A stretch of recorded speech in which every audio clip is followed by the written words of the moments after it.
Ang saya-saya pa natin kanina. Nagkukwentuhan tayo. Tapos, bigla mo na lang isisingit yung mga nakaraan. Yung mga naging kasalanan ko. Paulit-ulit ka na lang eh. Wala. Walang mangyayari sa atin ang kagaganyan mo. Sige na. Aalis na ako. Mag-isa ka na sa buhay mo. Sawang-sawa na ako sa'yo.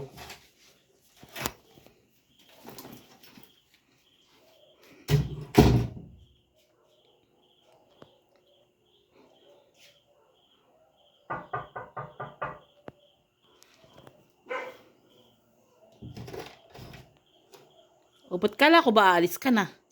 Joke lang. Tulog na ba yung mga bata? Sige na. Tulog na tayo. Ligo ka na.